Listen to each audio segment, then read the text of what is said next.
Organic chemistry में अब last chapter बचता है, that is nitrogen containing compounds. तो इस चैप्टर में हम स्टडी करते हैं नाइट्रो कंपाउंड्स, फिर nitrito compounds, amines, diazonium salts और साइनाइड्स एंड आइसोसाइनाइड्स। तो इन सभी हम टॉपिक्स को रेगुलर ऑर्डर में हम स्टडी करेंगे। सबसे पहले इसमें हम करेंगे नाइट्रो कंपाउंड्स।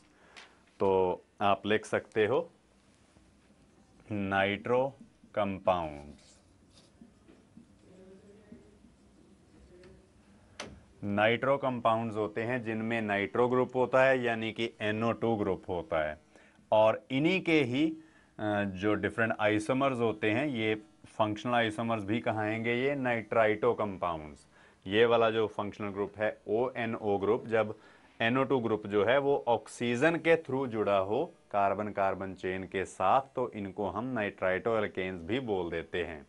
तो नाइट्रो कंपाउंड्स में हम इन दोनों टाइप के जो फंक्शनल ग्रुप्स वाले कंपाउंड्स हैं इनकी केमिस्ट्री स्टडी करेंगे। तो इनमें सबसे पहले हम बात करेंगे नाइट्रो कंपाउंड्स की, जिनमें NO2 ग्रुप अटैच्ड होता है। तो इसमें first of all preparation from alkyl halides. इनके मेथड्स ऑफ प्रेपरेशन में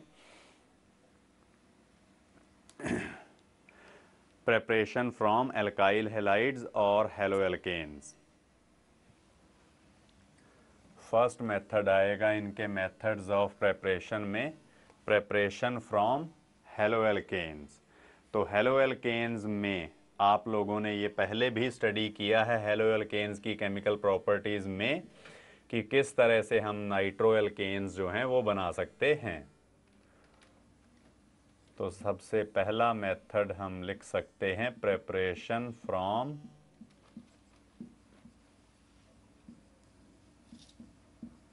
हेलोएल्केन्स। तो हेलोएल्केन्स जब हम कर रहे थे चैप्टर, तब हमने ये स्टडी किया था कि अगर हम हेलोएल्केन में सिल्वर नाइट्राइट ऐड करें, यानी कि AgONO, तब भी मैंने आपको बताया था कि मैक्सिमम बुक्स में आपको ये इस तरह से लिखा हुआ मिलेगा AgNO2, पर क्योंकि बॉन्ड होता है बिटवीन ऑक्सीजन एंड सिल्वर, तो इसलिए इसको लिखना भी ऐसे ही चाहिए, क्योंकि अगर हम इसको ऐसे लिखें तो ये हमें अपीयर होता है कि जैसे बॉन्ड है बिटवीन सिल्वर एंड नाइट्रोजन। तो ऐसी सिचुएशन तो है नहीं, इसलिए हम सिल्वर नाइट्राइट को AgONO की फॉर्म में ही लिखेंगे। इनकी जो रिएक्शन होने के बाद हमें मिलेगा एक nitroalkane plus AgBr, that is silver bromide. तो नाइट्रोएल्केन प्लस सिल्वर ब्रोमाइड कुछ इस तरह से हमें ऑब्टेन होगा। तो अब इस रिएक्शन में आप देख सकते हो कि जो न्यूक्लियोफिलिक सब्स्टिट्यूशन हो रही है यहाँ पर, इस हेलोएल्केन में से Br नेगेटिव जो है हमारे पास आयन, वो रिमूव होगा और उसकी जगह पे नाइट्रो जो ग्रुप है वो आके अटैच होगा। तो ये न्यूक्लियोफिलिक सब्स्टिट्यूशन किस तरह से होती है, क्योंकि अगर हम इस सिल्वर नाइट्राइट की जगह पे सोडियम नाइट्राइट या पोटेशियम नाइट्राइट ऐड करें, तो तब हमें नाइट्राइटो एल्केन मिलता है। नाइट्रो एल्केन सिर्फ तभी मिलता है जब हम सिल्वर नाइट्राइट की रिएक्शन करवाएं, और ये मैंने आपको डिस्टिंक्शन समझाई भी थी कि क्यों with the help of silver nitrite हमें नाइट्रो एल्केन ही मिलता है। तो इस केस में जो ध्यान रखने वाली बात है वो ये है कि सिल्वर नाइट्राइट जो है it is a covalent compound, क्योंकि सिल्वर जो यहाँ पर Ag पॉजिटिव है, इसकी सूडो नोबल गैस कन्फिगुरेशन होती है, इस कारण इसकी पोलराइजिंग पावर काफ़ी ज़्यादा हाई होती है। पोलराइजिंग पावर हाई होने के कारण जो सिल्वर Ag पॉजिटिव आयन है, it has the capacity to form covalent bond with oxygen. तो इस तरीके से ये कोवेलेंट कंपाउंड बना लेता है, और इस कोवेलेंट कंपाउंड में जो लोन पेयर्स ऑफ इलेक्ट्रॉन्स हैं वो दोनों ऑक्सीजन एटम्स के ऊपर भी हैं और नाइट्रोजन एटम के ऊपर भी है। तो न्यूक्लियोफिलिक अटैक कौन से एटम से होगा? न्यूक्लियोफिलिक अटैक इस कंपाउंड में से जो एटम कम इलेक्ट्रोनेगेटिव है, यानी कि नाइट्रोजन कम इलेक्ट्रोनेगेटिव है, तो इसके थ्रू न्यूक्लियोफिलिक अटैक इधर होगा इस अल्फा कार्बन के ऊपर, और यहां से Br नेगेटिव निकल जाएगा और नाइट्रोजन एटम जो है वो इस कार्बन के साथ अटैच्ड हो जाएगी। कुछ इस तरह से जो डिस्क्रिप्शन है वो मैंने आपको हेलोएल्केन्स में भी बताई थी। तो इस तरीके से हम देख सकते हैं कि जो हेलोएल्केन्स में अगर हम सिल्वर नाइट्राइट ऐड करें तो तब हमें जो नाइट्रोएल्केन है वो ऑब्टेन होता है। तो आप दो लाइनें लिख भी सकते हो। Silver nitrite is a covalent compound. Silver nitrite is a covalent compound in which lone pairs of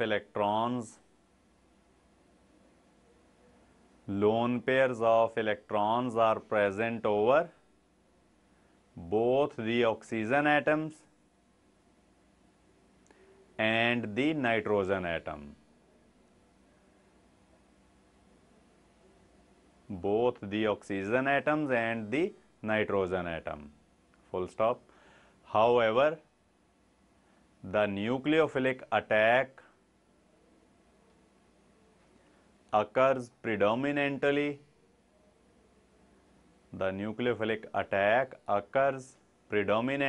through less electronegative nitrogen, resulting in the formation of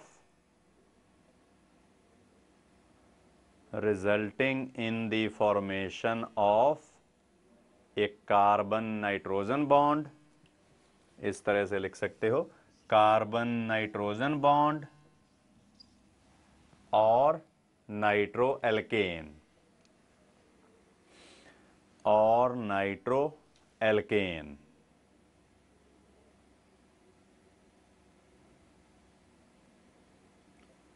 तो इस तरीके से हम देखते हैं कि नाइट्रोएल्केन्स जो हैं वो हम हेलोएल्केन से किस तरीके से प्रिपेयर कर सकते हैं। ये हम कर सकते हैं bye it's reaction with silver nitrite. अगर किसी और मेटल के साथ नाइट्राइट ग्रुप लगा हो तब हमें नाइट्रोएल्केन नहीं बल्कि नाइट्राइटोएल्केन मिलने के ज़्यादा चांसेस होंगे। तो इसके बाद जो सेकंड मेथड है that is preparation from hydrocarbons.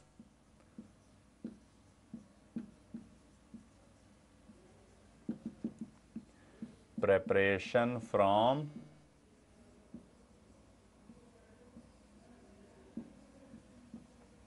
Hydrocarbons.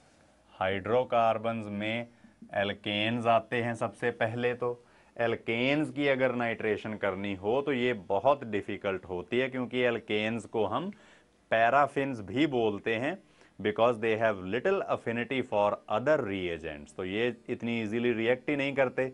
तो अगर नाइट्रेशन भी करनी है तब भी ये रिएक्शन जो है वो काफ़ी इजीली जो है वो नहीं होती। तो आप लिख सकते हो nitration of alkanes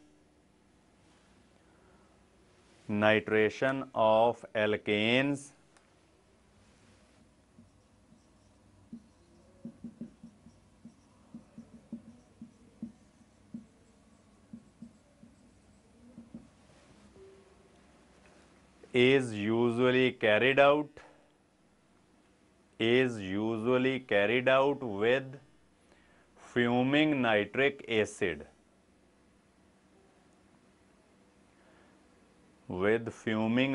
acid at a temperature of 423 to 673 Kelvin. 423 to 673 kelvin. जैसे यहाँ पर हो, अगर हम कंसिडर करें कोई एल्केन जैसे सबसे पहले तो हम स्टार्टिंग में मीथेन ही लेंगे जो स्मॉलेस्ट या सिंपलेस्ट हाइड्रोकार्बन है। इसमें हम फ्यूमिंग नाइट्रिक एसिड ऐड करें। तो पहली बात तो ये कि फ्यूमिंग नाइट्रिक एसिड क्या होता है। तो बेटा फ्यूमिंग नाइट्रिक एसिड होता है concentrated nitric acid saturated with NO2। तो आप लिख सकते हो concentrated nitric acid saturated with NO2 is called fuming nitric acid। Full stop. This is known as vapour phase nitration, क्योंकि इतने हाई टेम्परेचर पर जो नाइट्रिक एसिड है वो वेपर फेज में ही होगा, और एल्केन्स तो पहले ही गैशियस हैं, तो ये वेपर फेज नाइट्रेशन कही जाएगी। वेपर फेज में ये सारी रिएक्शन होगी, और इसमें क्या होगा कि जो मीथेन का एक हाइड्रोजन है वो NO2 ग्रुप के साथ रिप्लेस हो जाएगा और हमें मिलेगा नाइट्रोमीथेन प्लस वाटर। और अगर हम कोई थोड़ा बड़ा एल्केन यूज करें, जैसे कि प्रोपेन है, इसमें अगर हम फ्यूमिंग नाइट्रिक एसिड ऐड करें अंडर सिमिलर कंडीशंस, वैसे ही 423 टू 673 केल्विन अगर हम टेम्परेचर रखें, तब जो इतने हाई टेम्परेचर पर यहाँ पर कार्बन कार्बन बॉन्ड का क्लीवेज भी हो जाता है। जैसे इसमें सबसे पहले आप देखोगे कि हमें मिलेगा 1 नाइट्रोप्रोपेन, और इसके साथ ही इसका पोजीशन आइसोमर यानी कि 2 नाइट्रोप्रोपेन भी ऑब्टेन हो जाएगा, प्लस जो कार्बन कार्बन बॉन्ड है उसका भी क्लीवेज हो जाएगा, क्योंकि कंसेंट्रेटेड नाइट्रिक एसिड जो है that is a very strong oxidising agent, ये कार्बन कार्बन बॉन्ड का भी क्लीवेज कर देता है। तो एक अगर बॉन्ड ब्रेक हो जाएगा तो एक हमें कंपाउंड मिलेगा नाइट्रोमीथेन, और साथ में इसके नाइट्रोइथेन भी ऑब्टेन होगा, और प्लस वाटर तो है ही। अगर हम थोड़ा बड़ा एल्केन यूज करें, जैसे 3 कार्बन वाला मैंने यहां पर यूज किया, तो कंसेंट्रेटेड जो नाइट्रिक एसिड है ये स्ट्रॉन्ग ऑक्सीडाइजिंग एजेंट होने के कारण कार्बन कार्बन चेन को ही ब्रेकअप कर देता है। तो इस तरीके से हमें नाइट्रो एल्केन के साथ साथ नाइट्रो जो स्मॉलर नाइट्रो एल्केन्स हैं वो भी ऑब्टेन हो जाते हैं। यहां पर कार्बन कार्बन चेन जो है वही ब्रेकअप हो जाती है। तो तभी ये रिएक्शन जो है इसको हम ज्यादा सूटेबल मेथड नहीं गिन सकते for preparation of nitro alkanes. तो आप लिख सकते हो due to the formation of a mixture of different compounds, nitration of alkanes is not a very suitable method for preparation of nitroalkanes। अब ये जो नाइट्रेशन हुई है ये प्रोसीड किस तरह से करती है, यानी कि मैकेनिज्म इसका कैसे चलता है, कि स्टेप बाय स्टेप अगर हम इस रिएक्शन की डिस्क्रिप्शन देखें तो ये फ्री रेडिकल सब्स्टिट्यूशन होती है। जो भी नाइट्रेशन ऑफ एल्केन है it follows a free radical substitution mechanism. तो आप लिख सकते हो the nitration is believed to follow free radical mechanism and the general pattern of the mechanism is nitric acid की स्ट्रक्चर आपको पता होगी कि ये कुछ इस तरह से होती है। नाइट्रोजन का एक तरफ डबल बॉन्ड विद ऑक्सीजन और एक तरफ coordinate bond with another oxygen होता है। तो इस ग्रुप को मैंने एज सच NO2 ग्रुप लिख लिया और OH ग्रुप को मैंने यहां पर अलग से लिखा है। और इस कंपाउंड में नाइट्रिक एसिड में जो नाइट्रोजन और ऑक्सीजन में बॉन्ड है, इस बॉन्ड का होमोलिसिस होगा, यानी कि ये दो सिमिलर फ्रेगमेंट्स में ब्रेकअप हो जाएगा। इस कंपाउंड का होमोलिसिस होगा तो यहाँ पर से बॉन्ड ब्रेक होगा, नाइट्रोजन और ऑक्सीजन एटम दोनों को एक एक इलेक्ट्रॉन जो है वो मिल जाएगा। तो हमें इस तरीके से जो दो फ्री रेडिकल्स मिलेंगे, एक OH ग्रुप होगा जिसमें ऑक्सीजन के ऊपर एक अनपेयर्ड इलेक्ट्रॉन है, और दूसरा NO2 ग्रुप है जिसमें भी नाइट्रोजन के ऊपर एक अनपेयर्ड इलेक्ट्रॉन है। फिर जो ये NO2 ग्रुप है जिसमें नाइट्रोजन के ऊपर एक अनपेयर्ड इलेक्ट्रॉन है, ये एल्केन के ऊपर अटैक करेगा और उसमें से कार्बन हाइड्रोजन बॉन्ड जो है उसका भी होमोलिसिस करवा के वहां से हाइड्रोजन अलग हो जाएगी और NO2 ग्रुप जाके अटैच हो जाएगा, यानी कि अब सब्स्टिट्यूशन रिएक्शन जो है वो चलेगी।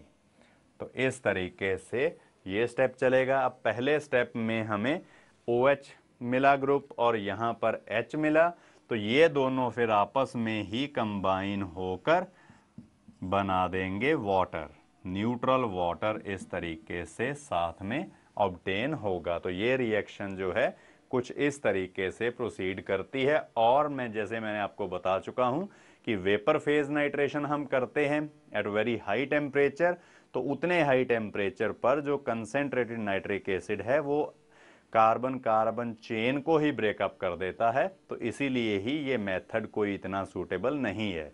जबकि इसके कंपैरेटिवली अगर हम एरोमेटिक हाइड्रोकार्बन्स की नाइट्रेशन करें तो वो कंपैरेटिवली सूटेबल होता है। तो हम बी पार्ट कर लेते हैं, हाइड्रोकार्बन्स में से ही अब हम करेंगे नाइट्रेशन ऑफ एरीन्स। तो एरीन्स जैसे कि आप जानते होंगे कि ये एरोमेटिक हाइड्रोकार्बन्स के लिए हम यूज करते हैं, और एरोमेटिक हाइड्रोकार्बन्स में ये फ्री रेडिकल मैकेनिज्म नहीं बल्कि इलेक्ट्रोफिलिक सब्स्टिट्यूशन होती है, इसीलिए ही ये वाला मेथड जो है थोड़ा ज्यादा सूटेबल रहेगा for preparation of nitro arenes.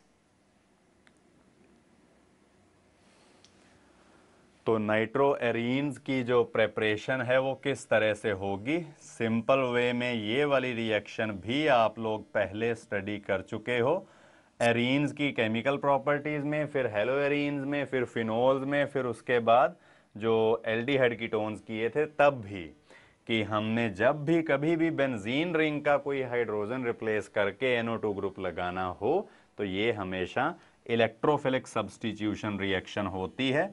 जैसे यहां पर कंसेंट्रेटेड नाइट्रिक एसिड यूज किया जाएगा इन the presence of concentrated sulphuric acid, तो तब हमें ऑब्टेन होगा 1 मोल नाइट्रोबेंजीन प्लस वाटर।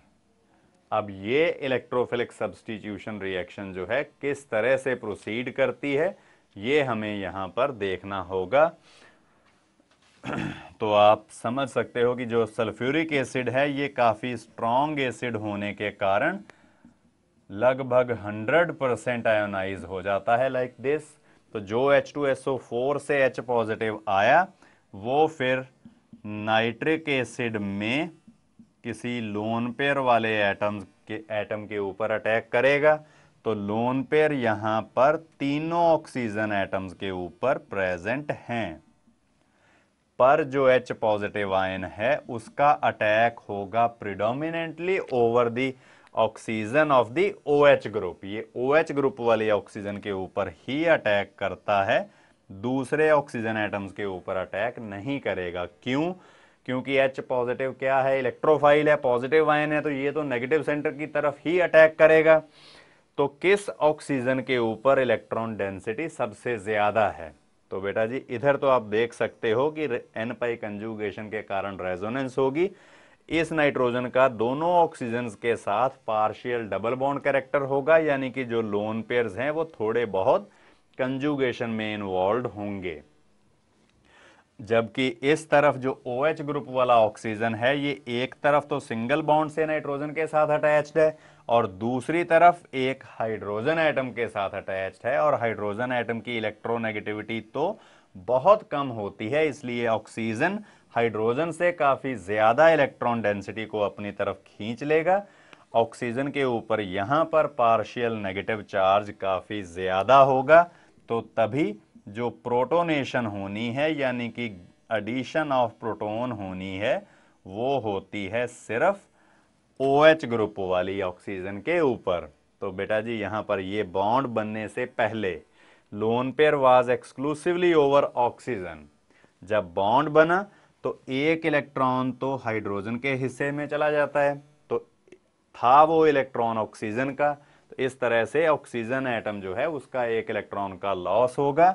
लॉस हुआ अगर तो इसके ऊपर पॉजिटिव चार्ज आएगा, और ऑक्सीजन यहां पर नाइट्रोजन और हाइड्रोजन में सबसे ज्यादा इलेक्ट्रोनेगेटिव है, और सबसे ज्यादा इलेक्ट्रोनेगेटिव एटम से ही अगर कोई इलेक्ट्रॉन खींच के ले जाए तब ये पॉजिटिव चार्ज को फिर टॉलरेट नहीं करता। ऑक्सीजन जो आपको पता है सेकंड मोस्ट इलेक्ट्रोनेगेटिव एलिमेंट है, जिसकी टेंडेंसी नेचुरल टेंडेंसी होती है दूसरों से इलेक्ट्रॉन्स खींचने की, और उसी से ही कोई इलेक्ट्रॉन अगर खींच कर ले जाए तो फिर कैसे ये पॉजिटिव चार्ज को टॉलरेट करेगा। ये फिर जो नाइट्रोजन के साथ बॉन्ड है, जो शेयर्ड इलेक्ट्रॉन पेयर है, उसी को लेकर सेपरेट हो जाएगा। तो इस तरीके से हमें मिलेगा एक तो न्यूट्रल वाटर, यहां पर ऑक्सीजन को उसका लोन पेयर वापस मिल चुका है तो ये न्यूट्रल हो गई, पर इस बॉन्ड पेयर में एक इलेक्ट्रॉन था नाइट्रोजन का और एक इलेक्ट्रॉन था ऑक्सीजन का। जब दोनों ही इलेक्ट्रॉन्स हमने ऑक्सीजन को दिए तो नाइट्रोजन बेचारे का एक इलेक्ट्रॉन का लॉस होगा, इस कारण नाइट्रोजन के ऊपर आ जाएगा पॉजिटिव चार्ज। इसको हम कहते हैं nitronium ion. Nitronium ion which is an electrophile, और ये इलेक्ट्रोफाइल फिर बेंजीन रिंग के ऊपर इलेक्ट्रोफिलिक सब्स्टिट्यूशन करता है। फिर जो नाइट्रो ग्रुप प्रोवाइड करने वाले रिएजेंट्स हैं, जैसे हमने यहां पर concentrated nitric acid in the presence of concentrated H2SO4 use किया है, इनके अलावा भी हम कई और जो रिएजेंट्स हैं वो यूज कर सकते हैं। जैसे आप लिख सकते हो, in addition to concentrated nitric acid and sulfuric acids, a few more nitrating agents can be used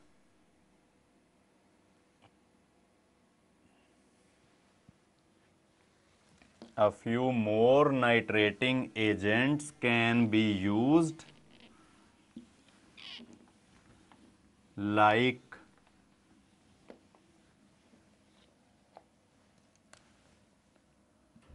number 1 concentrated nitric acid in the presence of acetic anhydride, in the presence of acetic anhydride. ये चीज एक यहां पर जो nitrating agent है वो use किया जा सकता है, या सेकंड होगा कंसेंट्रेटेड नाइट्रिक एसिड डिसॉल्व्ड इन ग्लेशियल एसिटिक एसिड, डिसॉल्व्ड इन ग्लेशियल एसिटिक एसिड। और ये हमने कार्बोक्सिलिक एसिड्स में पढ़ा था कि ग्लेशियल एसिटिक एसिड क्या होता है। और जो लास्ट रिएजेंट है नाइट्रेशन के लिए हम यूज करेंगे जिसको, वो होता है एसिटाइल नाइट्रेट। एसिटाइल ग्रुप आप जानते हो, जो एसीटेट ग्रुप होता है उसको हम बोलते हैं एसिटाइल ग्रुप, और इसके साथ अगर नाइट्रो ग्रुप आगे लगा दिया जाए तो इसको एसिटाइल नाइट्रेट बोल देते हैं। तो इन तीनों में से कोई भी रिएजेंट हम जो नाइट्रेटिंग एजेंट के तौर पर यूज कर सकते हैं। फिर इसके बाद 2-3 लाइनें आप और लिखोगे। The temperature of the reaction, the temperature of the reaction must be carefully controlled, must be carefully controlled at a temperature above 373 kelvin. ये रिएक्शन हमने की थी 333 केल्विन पे। At a temperature of about 373 kelvin another nitro group is introduced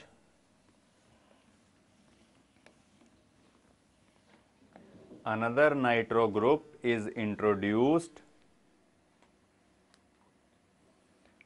in the ring at meta position and meta dinitrobenzene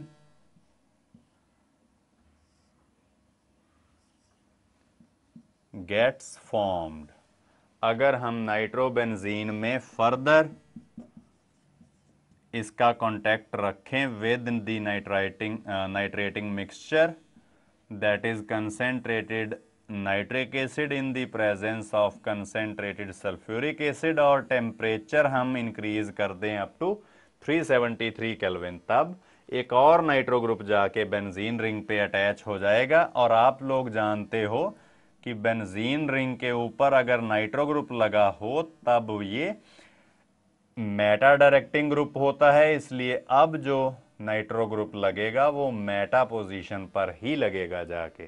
तो ये Meta dinitrobenzene इस तरीके से ऑब्टेन हो जाएगी, Meta dinitrobenzene.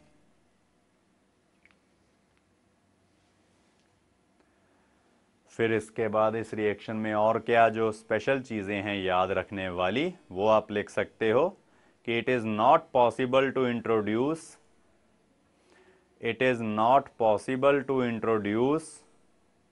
A third nitro group in the ring because the ring gets highly deactivated and further nitration is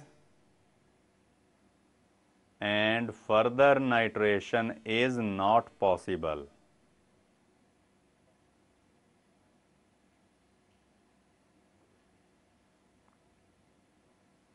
full stop. फिर next line में in case an ortho-para directing group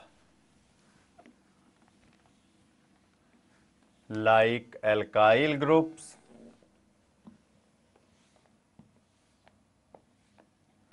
is there, जैसे ये toluene में methyl group जो है electron releasing group होने के कारण ये ऑर्थो पैरा डायरेक्टिंग ग्रुप है। A mixture of ortho and para nitro derivatives gets formed।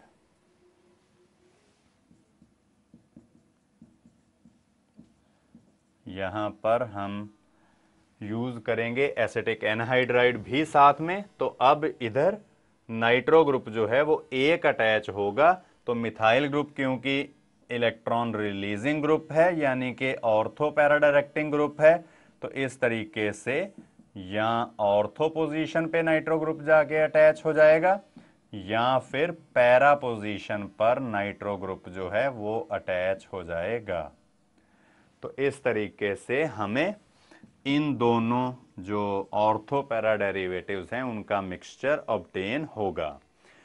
फिर इसके बाद हम करते हैं preparation from arene diazonium salts.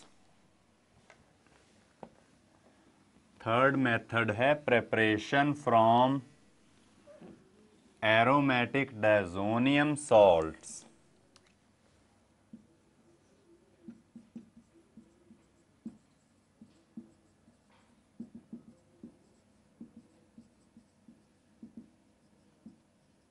Diazonium salts तो आप लोग जानते होंगे कि क्या होते हैं। तो बेंजीन रिंग के ऊपर अगर N2 पॉजिटिव ग्रुप लगा हो तो इसको डायजोनियम ग्रुप बोलते हैं। और डायजोनियम सॉल्ट हम कैसे बनाते हैं ये भी आपको पता होगा कि ये हम प्राइमरी अमीन से, जिसमें बेंजीन रिंग के ऊपर अगर NH2 ग्रुप लगा है, इसकी करते हैं हम reaction with HONO nitrous acid. जैसे अब हम अगर रिएक्शन करवाएं of sodium nitrite with fluoboric acid यानी कि HBF4, तो तब हमें जो बेंजीन डायजोनियम फ्लोबोरेट यहां पर ऑब्टेन होगा प्लस BF4 नेगेटिव, कुछ इस तरह से। फिर इसके बाद इसमें अगर हम sodium nitrite in the presence of copper powder अगर हम अब ऐड करें, तब हमें नाइट्रोबेंजीन और इसके साथ में हमें BF3 जो है या NaBF4 सोडियम फ्लोबोरेट जो है वो ऑब्टेन होता है। तो इसी तरीके से जो लास्ट मेथड है that is preparation from tertiary alkyl amines, कि एल्काइल अमीन्स में अगर कोई टर्शरी कार्बन के ऊपर अगर NH2 ग्रुप लगा है, तो अगर हम वैसे कंपाउंड की ट्रीटमेंट करें विद KMNO4 ऑक्सीडेशन कर दें, तो तब जो NH2 ग्रुप है वो कन्वर्ट हो जाता है इनटू नाइट्रो ग्रुप। जैसे ये एक प्राइमरी अमीन है जिसमें एक टर्शरी एल्काइल ग्रुप है, अगर हम इसकी ऑक्सीडेशन करें विद KMNO4, तो जो भी टर्शरी कार्बन के साथ NH2 ग्रुप लगा है वो ऑक्सीडाइज हो जाता है into nitro group NO2 group. तो इसके साथ जो methods of preparation of nitro alkanes हैं वो हमारे खत्म होते हैं। बिल्कुल सिंपल सी या थोड़ी सी रिएक्शंस हैं और उनमें भी मैक्सिमम रिएक्शंस हमने ऑलरेडी की हुई हैं। तो वही रिएक्शंस हैं जो हम methods of preparation of nitro alkanes में यूज करते हैं। नाइट्रो एल्केन्स हो गए या नाइट्रो एरीन्स हो गए, कुछ भी।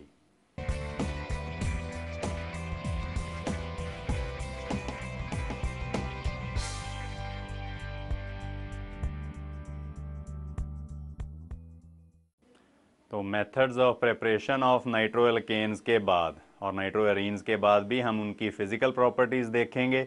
और फिजिकल प्रॉपर्टीज में सबसे पहले फिजिकल स्टेट एंड स्मेल। जो नाइट्रो एल्केन्स होते हैं ये तो कलरलेस लिक्विड्स होते हैं when pure and they have a somewhat pleasant smell, पर विद द एक्सेप्शन क्या है, नाइट्रोबेंजीन जो होती है वो उसकी जो येलो ऑयली लिक्विड होती है और उसकी स्मेल होती है like that of bitter elements, तो इसीलिए उसको ऑयल ऑफ बिटर एलिमेंट्स भी बोल देते हैं नाइट्रोबेंजीन को। और जो most of the nitro arenes हैं ये येलो क्रिस्टलाइन सॉलिड होते हैं। और फिर इसके बाद इनकी सॉल्युबिलिटी, वाटर में तो इनकी सॉल्युबिलिटी होगी नहीं, they will be sparingly soluble in water, पर जो कॉमन ऑर्गेनिक सॉल्वेंट्स हैं उनमें ये काफ़ी फ्रीली सॉल्युबल होंगे। और बॉइलिंग पॉइंट्स, इनके बॉइलिंग पॉइंट्स डिपेंड करेंगे on the intermolecular force of attraction. ये नाइट्रो एल्केन्स में या नाइट्रो एरीन्स में डाइपोल डाइपोल अट्रैक्शन होती है काफ़ी स्ट्रॉन्ग, तो इसलिए इनके melting point boiling point fairly high होते हैं। तो ये तो चलो सिंपल थी फिजिकल प्रॉपर्टीज। जो स्टडी करने वाली हैं basically those are chemical properties.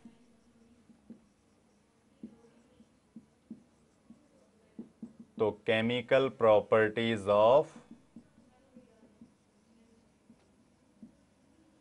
Nitro alkanes.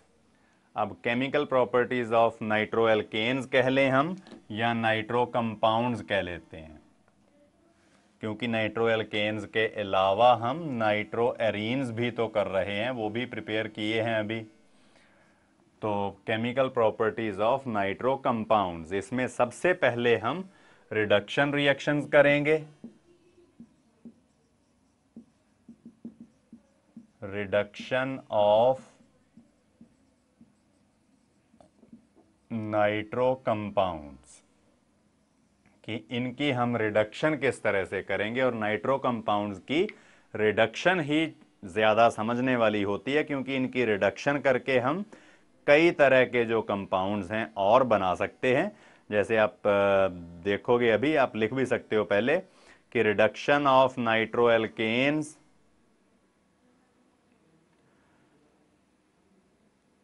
Follows the sequence. किस तरह से? सबसे पहले जो नाइट्रो एल्केन लिया, इसकी अगर हम पार्शियल रिडक्शन करें, यानी कि 2 हाइड्रोजन एटम डालें, तो एक वाटर के लॉस के बाद हमें मिलेगा नाइट्रोसो एल्केन। ये चीज, एक ऑक्सीजन यहां से लूज हो जाएगी तो हमें नाइट्रोसो एल्केन मिला। फिर अगर इसकी फर्दर रिडक्शन कर दें हम, तो एक हाइड्रोजन इधर और एक हाइड्रोजन इधर, यानी कि अब हमें मिलेगा हाइड्रोक्सिलमीन। तो ये हमें सब्स्टिट्यूटेड हाइड्रोक्सिलमीन मिलेगा, क्योंकि हाइड्रोक्सिलमीन होता है NH2OH। तो NH2 में से एक हाइड्रोजन को हमने एल्काइल ग्रुप से रिप्लेस कर दिया है। और अगर हम इसकी फर्दर रिडक्शन कर दें, 2 हाइड्रोजन और जाएं इसमें, तो इससे हमें प्राइमरी अमीन और वाटर मिलेगा।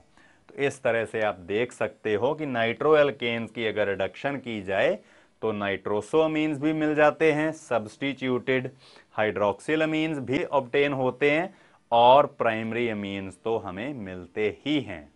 तो ये डिपेंड करेगा कि हम जो रिडक्शन रिएक्शन है वो कैसी कंडीशंस में कर रहे हैं। तो जो प्रोडक्ट है कि कौन सा प्रोडक्ट ऑब्टेन होगा, that will depend on the type of the conditions और types of the reagents used. जैसे सबसे पहले हम रिडक्शन करके देखते हैं इनमें।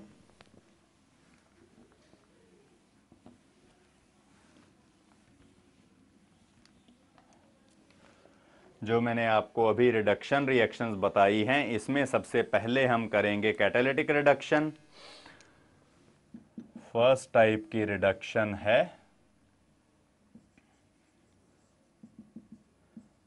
कैटालिटिक रिडक्शन, और कैटालिटिक रिडक्शन में हम हाइड्रोजन गैस यूज करते हैं, H2 molecule, in the presence of निकल, प्लेटिनम और पैलेडियम। और इसको अगर हम हीट करें तो तब हमें जो NO2 ग्रुप है वो अमीनो ग्रुप में कन्वर्ट हुआ मिलेगा, यानी कि हमें ऑब्टेन होगा एक primary amine plus 2 molecules of water. तो नो डाउट यहां पर फिर हाइड्रोजन थोड़ी ज्यादा यूज करनी पड़ेगी। 2 मॉलिक्यूल तो H2 के इधर यूज हो गए और एक यहां पर लगा, तभी 3H2 यहां पर यूज होंगे। तो अगर कैटालिटिक रिडक्शन की जाए तो हमें मिलेंगे प्राइमरी अमीन। सिमिलरली अगर हम रिडक्शन करें with the help of complex metal hydrides like lithium aluminium hydride, तो आप लिख सकते हो reduction with lithium aluminium hydride. और ये लिथियम एल्यूमिनियम हाइड्राइड हमने पहले भी बहुत बार यूज किया है एज रिड्यूसिंग एजेंट, और तब भी आपने देखा था कि ये भी बिल्कुल वैसे ही रिडक्शन करता है जिस तरह से कैटालिटिक रिडक्शन होती है। तो यहां पर भी अगर हम लिथियम एल्यूमिनियम हाइड्राइड के प्रेजेंस में रिडक्शन रिएक्शन करें तो तब भी हमें इथेन अमीन और वाटर ही मिलेगा, प्लस 2 मोल्स ऑफ वाटर। तो इस तरीके से चाहे तो हम कैटालिटिक रिडक्शन करें या reduction with complex metal hydrides करें, तो एक ही चीज ऑब्टेन होती है। फिर इसके बाद थर्ड टाइप जो है रिडक्शन की, उनमें आप देखोगे कि जो प्रोडक्ट है वो डिफरेंट टाइप का ऑब्टेन होगा। जो मैंने आपको बताया थर्ड टाइप की reduction, that is reduction in neutral medium. Neutral medium में कुछ और बनेगा, एसिडिक मीडियम में कुछ और, बेसिक मीडियम में कुछ और कंपाउंड्स हमें ऑब्टेन होंगे फ्रॉम नाइट्रो एल्केन्स। तो रिडक्शन इन न्यूट्रल मीडियम, तो इसमें हम रिड्यूसिंग एजेंट के तौर पे यूज करेंगे जिंक डस्ट और अमोनियम क्लोराइड को। तो अमोनियम क्लोराइड आप लोग जानते हो कि ये सॉल्ट होता है एक वीक बेस अमोनियम हाइड्रोक्साइड और स्ट्रॉन्ग एसिड HCl का। तो इसका hydrolyse salt solution slightly acidic होता है। तो वो जो एसिडिक सॉल्यूशन बनेगा वो जिंक डस्ट के साथ रिएक्शन करके जिंक क्लोराइड और नेसेंट हाइड्रोजन प्रोड्यूस करेगा, और वो नेसेंट हाइड्रोजन जाके फिर जो NO2 ग्रुप है इसकी रिडक्शन कर देगी, और रिडक्शन होगी इसकी पार्शियल, यानी कि अब हमें NO2 ग्रुप जो है वो पूरा पूरा रिड्यूस हुआ नहीं मिलेगा। अब हमें ये कंपाउंड मिलेगा सब्स्टिट्यूटेड हाइड्रोक्सिल अमीन, जो पहले भी हमने बात की थी जब मैंने आपको सीक्वेंस बताई थी कि किस किस तरह से डिफरेंट जो प्रोडक्ट्स हैं वो हमें ऑब्टेन हो सकते हैं। तो अगर हम रिडक्शन करें with zinc and ammonium chloride तब हमें कुछ इस तरह से जो प्रोडक्ट्स हैं वो ऑब्टेन होंगे। और जो हाइड्रोक्सिल अमीन ये बना है, सब्स्टिट्यूटेड हाइड्रोक्सिल अमीन, ये बहुत आगे काम का एक कंपाउंड है, क्योंकि इसको हम यूज करके आगे नाइट्रोएल्केन्स की डिस्टिंक्शन का काम भी कर सकते हैं। तो आप लिख सकते हो the hydroxyl amines, the hydroxyl amines when warmed with Tollens reagent. Tollens reagent आप लोग जानते होंगे, ammoniacal solution of silver nitrate होता है। when warmed with Tollens reagent converts it into metallic silver,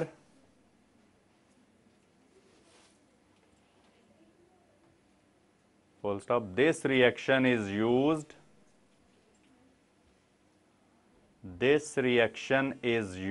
as a test for nitro compounds under the name of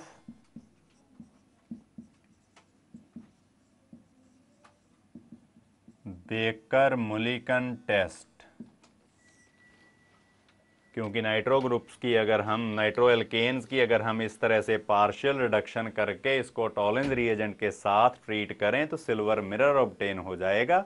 तो वो हमें idea देगा कि नाइट्रो कंपाउंड जो है वो प्रेजेंट है। तो इस तरीके से जो थर्ड टाइप की रिडक्शन है, that is reduction in neutral medium, वो हमने स्टडी कर ली। तो इसके बाद हमें हमारे पास बची है अभी रिडक्शन इन एसिडिक मीडियम और बेसिक मीडियम, ये भी हमें स्टडी करनी है। तो सबसे पहले हम करते हैं reduction in acidic medium.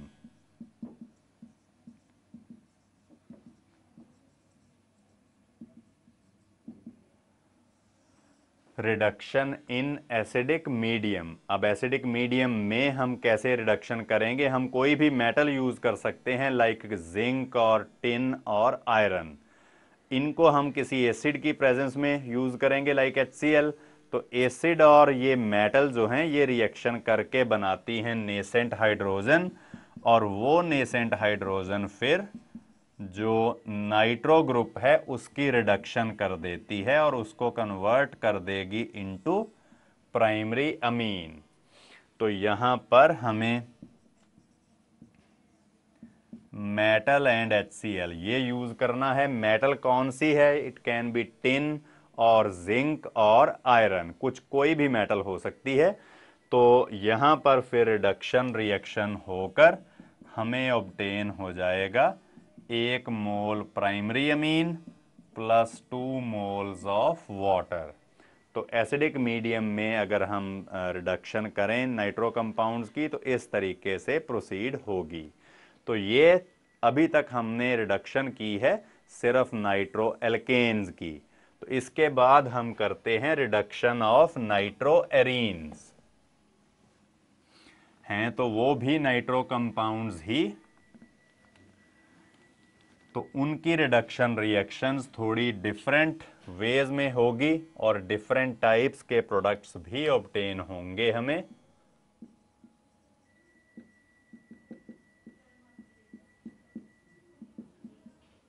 Reduction of nitroarenes. अब नाइट्रोएरीन्स की रिडक्शन करनी है तो इनमें भी हम बिल्कुल वैसे ही डिफरेंट मीडिया यूज करेंगे। सबसे पहले रिडक्शन इन एसिडिक मीडियम।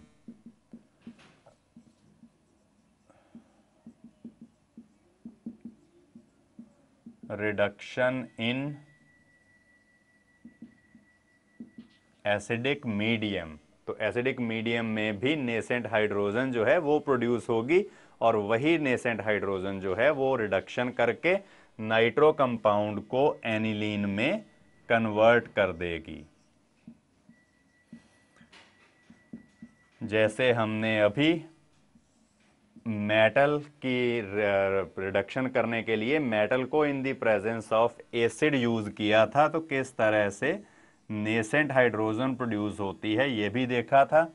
अगर हम इसी तरीके से एसिडिक मीडियम में रिडक्शन करें तो हमें aniline plus 2 moles of water जो है वो ऑब्टेन होते हैं। फिर इसके बाद रिडक्शन इन न्यूट्रल मीडियम, ये भी हमने नाइट्रोएल्केन्स में की थी जब हमें जो सब्स्टिट्यूटेड हाइड्रोक्सिल अमीन्स मिले थे। तो वैसे ही अब सब्स्टिट्यूटेड हाइड्रोक्सिल अमीन्स हम बनाएंगे जब हम करेंगे रिडक्शन इन न्यूट्रल मीडियम। तो आप लिख सकते हो सेकंड वे, रिडक्शन इन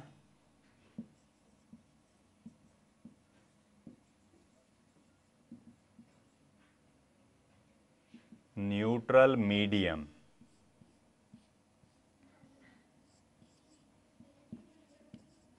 तो यहां पर नाइट्रोबेंजीन की रिडक्शन करनी है इन न्यूट्रल मीडियम, और न्यूट्रल मीडियम में जो नेसेंट हाइड्रोजन है वो हमें कहां से ऑब्टेन होती है?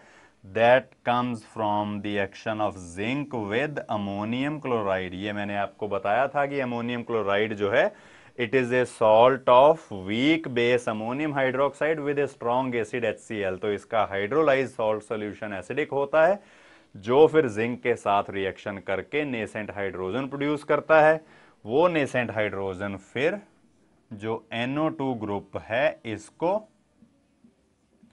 सब्स्टिट्यूटेड हाइड्रोक्सिल अमीन में कन्वर्ट कर देती है।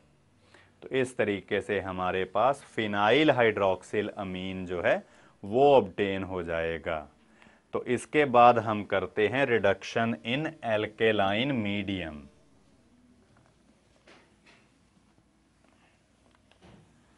जो थर्ड टाइप की रिडक्शन रिएक्शन है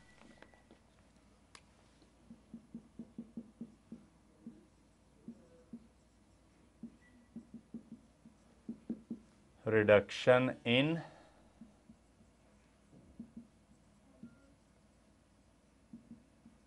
alkaline medium.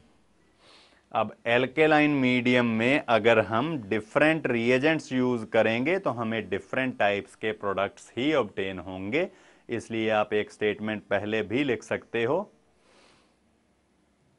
This is the most important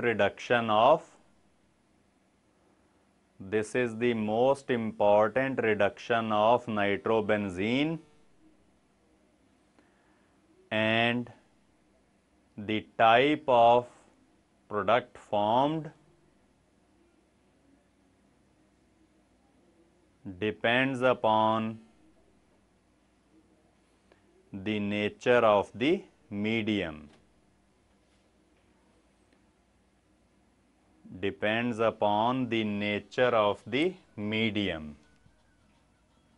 जैसे हम यहां पर नाइट्रोबेंजीन की रिडक्शन करेंगे अभी 3 डिफरेंट वेज में।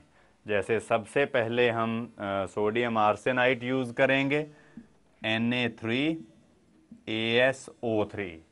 तो इसको हम यूज करेंगे in the presence of an alkali like NaOH। तो इससे हमें नेसेंट हाइड्रोजन एटम्स प्रोड्यूस होंगे 6 मोल्स ऑफ नेसेंट हाइड्रोजन। तो इनसे क्या ऑब्टेन होगा? और ऐसी ही रिडक्शन चलेगी अगर हम ग्लूकोज का एल्केलाइन सोल्यूशन यूज करें, दैट इज अगर हम ग्लूकोज प्लस NaOH यूज कर लें तब भी बिल्कुल सिमिलर वे में ही रिएक्शन होगी और हमें मिलेगा एजॉक्सी बेंजीन।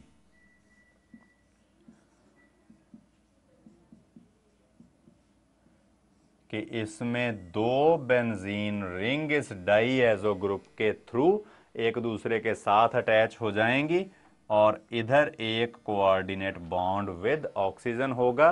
तो इस कंपाउंड को हम एजॉक्सी बेंजीन कहा करते हैं, एजॉक्सी बेंजीन। और अगर हम रिडक्शन करें with the help of zinc dust,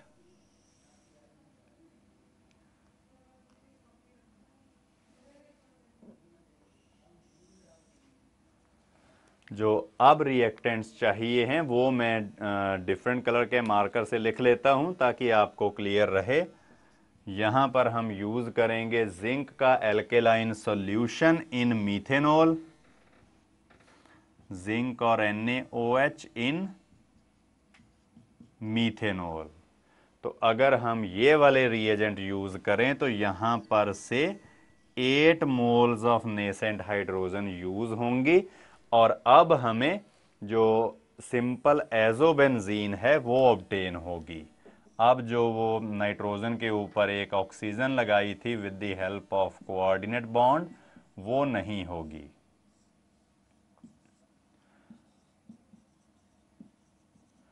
तो इस कंपाउंड को हम सिंपल वे में एजोबेंजीन बोल देते हैं। और अगर हम रिडक्शन करें only in the presence of zinc in NaOH, अब मतलब मीथेनॉल को एज ए सॉल्वेंट यूज ना किया जाए तब थोड़ी और रिडक्शन भी हो जाती है।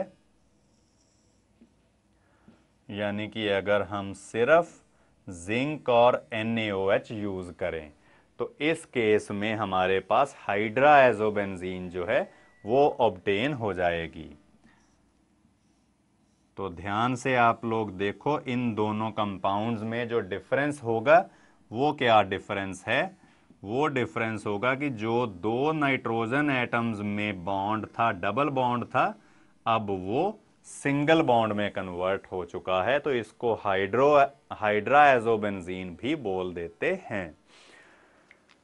तो इस तरीके से आपने देखा कि नाइट्रोबेंजीन की अगर हम रिडक्शन करें by using different reducing agents तो हमारे पास डिफरेंट प्रोडक्ट्स बनते हैं। तो आप लोग लिख सकते हो अ careful study of the reduction reactions in alkaline medium, ये सभी एल्केलाइन मीडियम में रिडक्शन रिएक्शंस की गई हैं। A careful study of the reduction reactions in alkaline medium reveals that nitrosobenzene and phenyl hydroxylamine are initially formed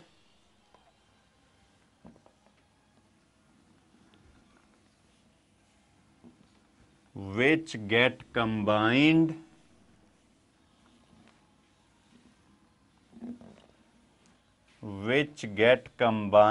to form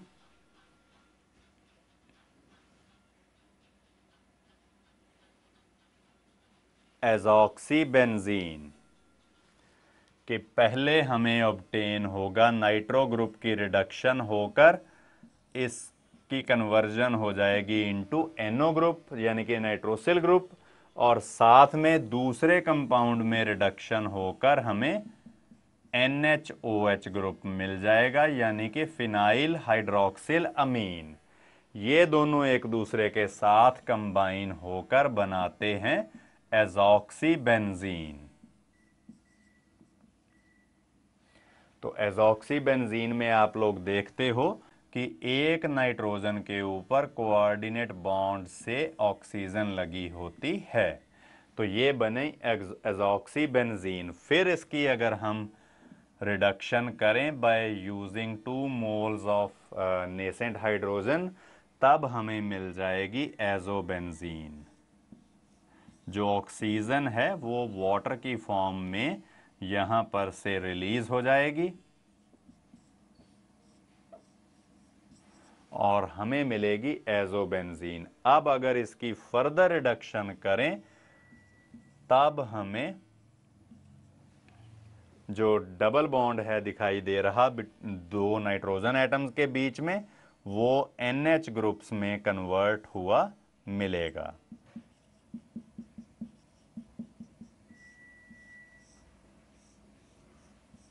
like this. तो इस तरीके से हाइड्रा एजोबेंजीन जो है वो हमें ऑब्टेन हो जाएगी। तो जो भी रिडक्शन रिएक्शन हुई है उसमें सबसे पहली बात कि नाइट्रोबेंजीन से नाइट्रोसोबेंजीन बनी और जो फिनाइल हाइड्रोक्सिल अमीन बना, ये दोनों फिर आगे कंबाइन होकर जो डिफरेंट आगे प्रोडक्ट्स हैं वो बनाते हैं। अब यहां पर जो हाइड्रा एजोबेंजीन बनी है उसकी आगे फिर रीअरेंजमेंट भी पॉसिबल हो जाती है। तो आप लिख सकते हो the hydroazobenzene formed here also undergoes rearrangement in acidic medium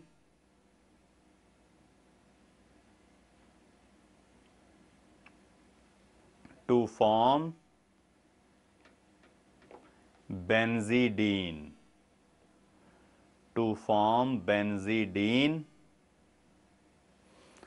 and the reaction is known as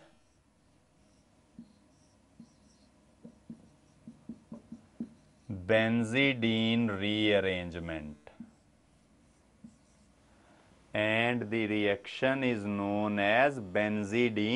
rearrangement जैसे ये है हाइड्राएजोबेंजीन। इसको अगर हम एसिडिक मीडियम में रखें तो एसिडिक मीडियम में इसकी बेंजीडीन रीअरेंजमेंट हो जाएगी।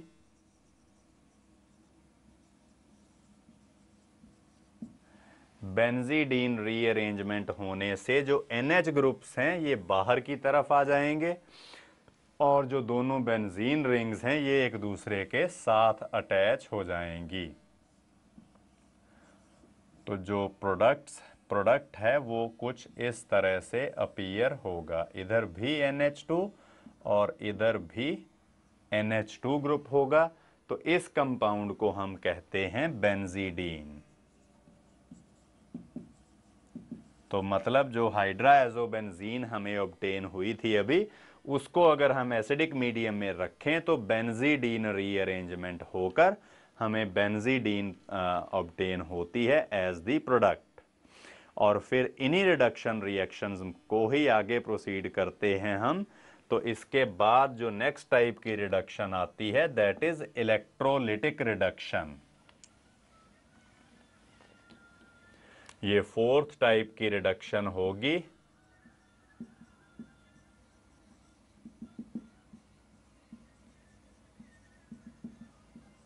Electrolytic reduction.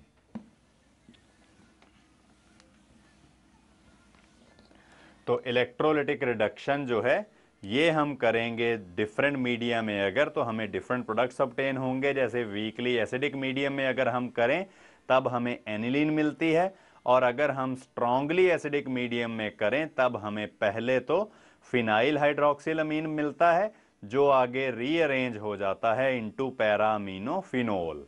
तो इसलिए जो इलेक्ट्रोलिटिक रिडक्शन है उसमें भी आगे जो मीडियम है, रिएक्शन मीडियम, वो भी मैटर करेगा कि जो प्रोडक्ट है ऑब्टेन बनना वो कैसा होगा।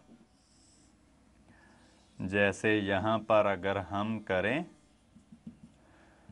इलेक्ट्रोलिटिक रिडक्शन, तो ये डिफरेंट मीडिया में अगर वीकली एसिडिक मीडियम हम यूज करेंगे तब तो हमें एनिलीन मिल जाएगी। वीकली एसिडिक मीडियम हो अगर तब नाइट्रोबेंजीन जो है ये रिड्यूस हो जाएगी इनटू एनिलीन। और अगर हम स्ट्रांगली एसिडिक मीडियम यूज करें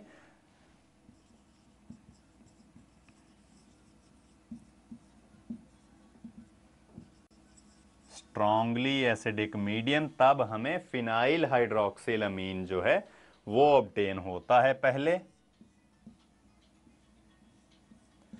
ये बना कंपाउंड फिनाइल हाइड्रोक्सिलमीन, तो इसकी फर्दर रीअरेंजमेंट हो जाती है। रीअरेंजमेंट होने के बाद हमें मिलेगा यहां पर पैरा अमीनोफिनोल, इस तरीके से। तो आप देख सकते हो कि जो हम रिडक्शन इसकी कर रहे हैं वो डिफरेंट मीडिया में डिफरेंट टाइप्स के प्रोडक्ट जो है वो हमें मिलते हैं। और इसी तरीके से जैसे हमने नाइट्रोएल्केन्स में भी रिडक्शन की थी विद कॉम्प्लेक्स मेटल हाइड्राइड्स, तो बिल्कुल वैसे ही हम नाइट्रोबेंजीन में भी करेंगे। तो अगली टाइप की रिडक्शन जो है फिफ्थ टाइप की, दैट इज रिडक्शन विद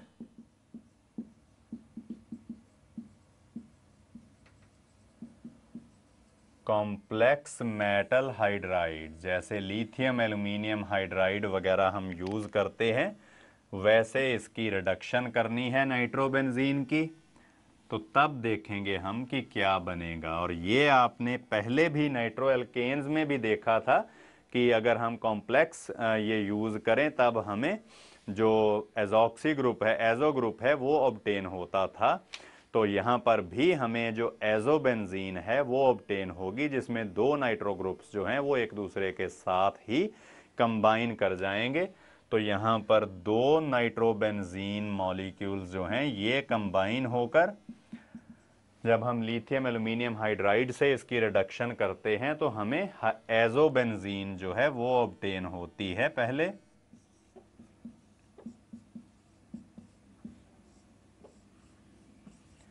इस तरीके से एजोबेंजीन प्लस इसमें दो जो ऑक्सीजन्स थी ये वाटर में कन्वर्ट हो जाएंगी।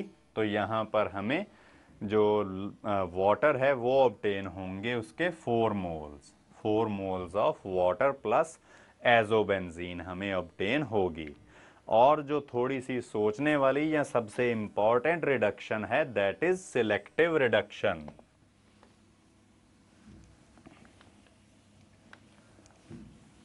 ये लास्ट टाइप की रिडक्शन रिएक्शन है नाइट्रोबेंजीन्स की। इसके बाद रिडक्शन रिएक्शंस जो हैं वो ख़त्म हो जाएंगी। और इन रिडक्शन रिएक्शंस में जो सिलेक्टिव रिडक्शन अब हम करने लगे हैं ये सबसे ज़्यादा इम्पॉर्टेंट है।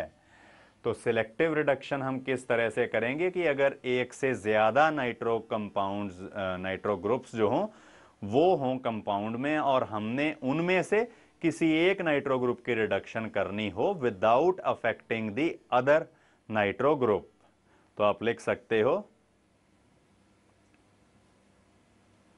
इन nitro compounds with more than one nitro groups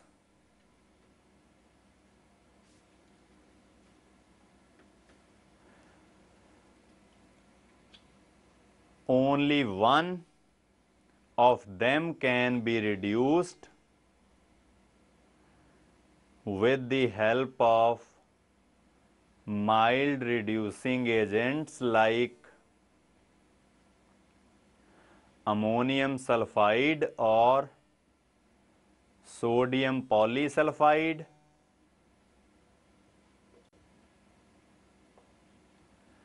without affecting the other, without affecting the other। तो ये चीज़ मैं आपको पूरी पूरी एक्सप्लेन करूंगा कि जो दूसरा नाइट्रो ग्रुप है वो भी क्यों अफेक्ट नहीं होता है अगर हम इसमें कोई माइल्ड रिड्यूसिंग एजेंट जैसे अमोनियम सल्फाइड है ये यूज़ करें। इसके 3 मोल्स यहाँ पर कंज्यूम होंगे, 3 मोल्स ऑफ अमोनियम सल्फाइड। तो इससे जो हमारे पास ये मेटा डाइनाइट्रोबेंजीन थी, इसमें से 2 नाइट्रो ग्रुप्स में से सिर्फ एक नाइट्रो ग्रुप की रिडक्शन हो जाएगी और वो अमीनो ग्रुप में कन्वर्ट हो जाएगा। प्लस हमें 6 मोल्स ऑफ अमोनिया मिलेंगे और साथ में एक नाइट्रो ग्रुप में से, NO2 ग्रुप में से 2 ऑक्सीजन रिमूव हुई हैं, तो इसलिए हमें यहाँ पर 2 वाटर मॉलिक्यूल्स भी मिलेंगे और 3 मोल अमोनियम सल्फाइड में 3 सल्फर के एटम्स थे, प्लस 3s लिख लेंगे हम। अब इस रिएक्शन में ज़्यादा याद रखने वाली या समझने वाली बात क्या है कि एक पहली बात तो ये कि अमोनियम सल्फाइड एक वीक रिड्यूसिंग एजेंट है, एक माइल्ड रिड्यूसिंग एजेंट है। तो जैसे ही इसने एक नाइट्रो ग्रुप की रिडक्शन की तो उसको तो NH2 ग्रुप में कन्वर्ट कर दिया। NH2 ग्रुप में आप लोग जानते होंगे कि नाइट्रोजन के ऊपर एक lone pair of electrons available होता है, और जब आपको रेजोनेंस इफेक्ट करवाया था मैंने, तब मैंने आपको बताया था कि एनिलीन में जो NH2 ग्रुप है ये बड़ा स्ट्रांगली रिंग एक्टिवेटिंग ग्रुप होता है। NH2 ग्रुप में जो नाइट्रोजन है ये अपने लोन पेयर ऑफ इलेक्ट्रॉन्स को बेंजीन रिंग को प्रोवाइड करती है बहुत एक्सटेंसिवली, क्योंकि नाइट्रोजन के साथ तो 2 जो माइल्ड हाइड्रोजन एटम्स अटैच्ड हैं, तो अगर इन दोनों के अटैच होने के कारण ही नाइट्रोजन जो है ये बड़ी फ्रीली अपना लोन पेयर जो है वो बेंजीन रिंग को रिलीज कर देती है।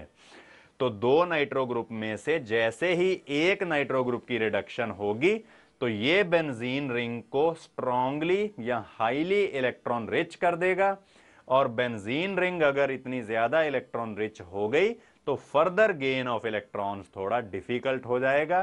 तब जो दूसरा नाइट्रो ग्रुप है उसकी रिडक्शन पॉसिबल फिर नहीं रहेगी, क्योंकि रिडक्शन तो होती ही एडिशन ऑफ इलेक्ट्रॉन्स है, एडिशन ऑफ इलेक्ट्रॉन्स या डिक्रीज इन ऑक्सीडेशन नंबर। तो इसके लिए आप 2 लाइनें लिख सकते हो कि when one of the NO2 groups gets reduced to NH2 group,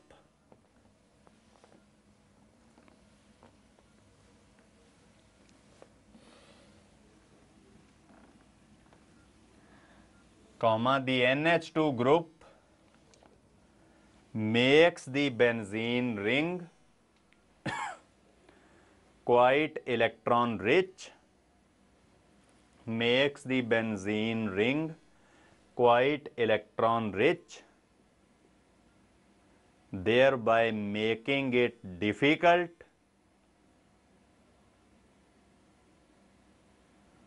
for the further gain of electrons, for the further gain of electrons for reduction. Therefore, the second nitro group does not get reduced. The second nitro group does not get reduced. तो इसके साथ जो nitrobenzene है या nitro alkanes उससे पहले हमने किए उनकी रिडक्शन रिएक्शंस खत्म होती हैं।